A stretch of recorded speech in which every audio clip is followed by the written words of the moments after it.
Hello everyone, greetings. I am Heaven H, third year biology pre-med major here at FAMU, hauling from Houston, Texas.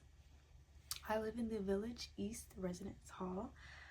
It's technically my first year here at FAMU, but since I came in with previous credits from my high school in Houston, I am now classified as a junior, third year. So the reason why I want to be an RA is not only for the benefits or anything of that sort of the things that you get from it, but also because I genuinely want to help people, genuinely want to help the newcomers that are coming into FAMU, who are already scared, who are not like used to this environment being far from home. Since I'm coming all the way from Houston, it's very far from home, and it was a very new experience coming to a new place such as FAMU. I just want to be that person that like the new students come to for help, advice, anything to talk. If they need help with anything, I just want to be there for the newcomers, and genuinely want to help them take the next steps into their lives as they come to visit, and also come as new students, new residents at FAMU. So this job, of course, requires a lot of boundaries in working as an RA. One way that I believe that will allow me to apply those boundaries when it comes to friends or people that I may know is to talk to them and be like, hey, this is what you have to do, and it does not have to be anything that's per se like harsh. It can easily become like a communication easily said to where, for example, hey, this is what my RD told me to do, and I'm letting you know now that they are doing room checks or anything of that sort, because I don't want you to be caught up or anything like that when it comes to a rule or anything that needs to be applied when it comes to you staying at this residence hall. So that's something that I definitely will implement. Nothing harsh or anything, just letting my peers know genuinely that this is a rule, this is what you have to do, and I'm just letting you know as an RA, as a future RA, that that's something that you have to do. So a time where I had to overcome a communication barrier or like a disagreement was, I know like right now, for example, me and my roommate are both from Houston. We went to the same school. We're best friends, of course, and I know like the cliche, don't roommate with your best friends, but of course we did not listen. We did have communication barriers, and I think for me the best way to solve them or resolve them is, of course, to just sit down and literally have that conversation of things that maybe make you feel uncomfortable, or just like situations in general. And it's never hard for me to sit down with my roommate and to let her know that, hey, I didn't like this, or I didn't appreciate this, but this is how we can overcome it, and this is how we can make it better for the both of us to be able to live in the same space, same area together without having any like being mad or having anything that's disrupting our space living together. And we will never want to make each other feel uncomfortable. So the best way to resolve those issues is, of course, to like sit down with your person or roommate and just to like let them know. And I feel like I've done my best part to try to do that and implement that with me and my roommate, and same as her, she's done the same thing. So it's pretty like easy for us to kind of communicate those issues with each other, and the outcome was, of course, good. It's nothing bad. A time when someone came for me for help, my reactions and things of that sort, and the steps that I took. For me, I love when people ask me for help. It shows me like that you're not afraid to ask people for help if you need help. Because I know if I need help, I'm asking. I don't care. I need help with this. I need help with that.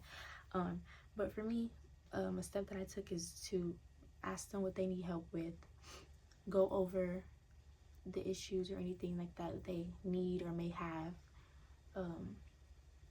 and help them with that process to solve their issue and solve their problem. And I'm pretty good at helping people with their problems, helping people with issues, or just like things in general, because not only do I have resources, my mom or somebody that I know may have resources to help that person. So yeah, so of course an RA does take a quite bit of time and a quite bit of like your social, academic, and things like that. So some things that I will plan to do to make not only my academic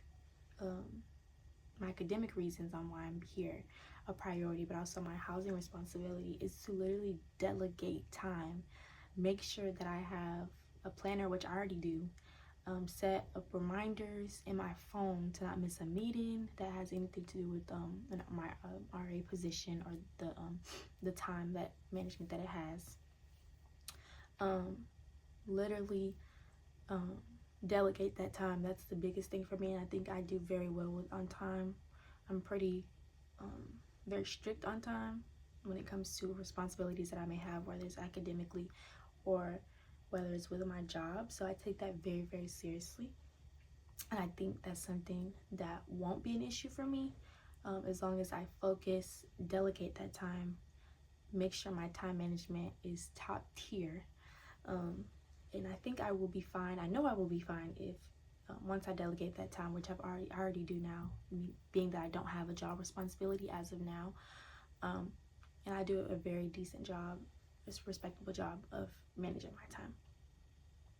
So what strategies will I use to maintain a positive attitude here while I work as an RA? First of all, my attitude is always positive. I'm rarely mean. I'm always having a smile on my face. If I don't have a smile on my face, that's weird. Something must be wrong. But I definitely will always have a smile. Will always be here to help anyone who needs it.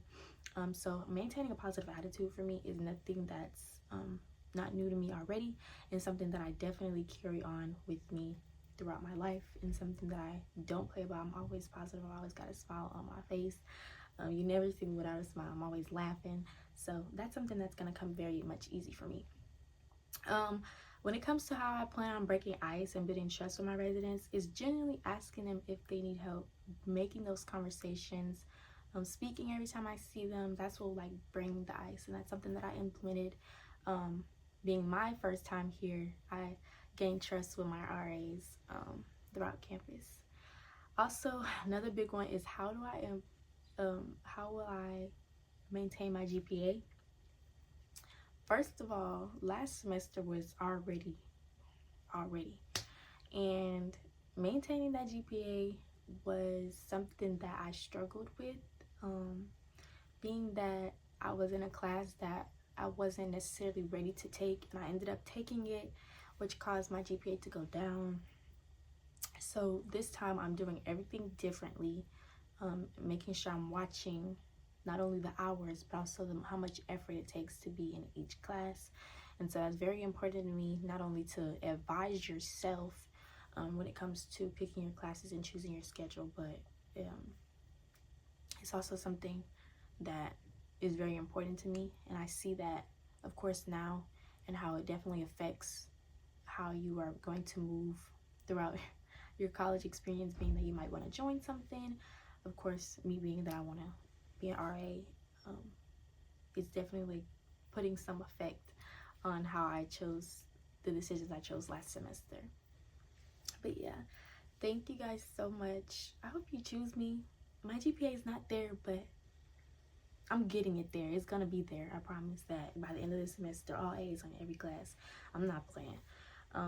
But yes, thank you guys so much. Again, my name is Heaven H, third year biology pre-med major, and I hope you guys enjoyed. Bye.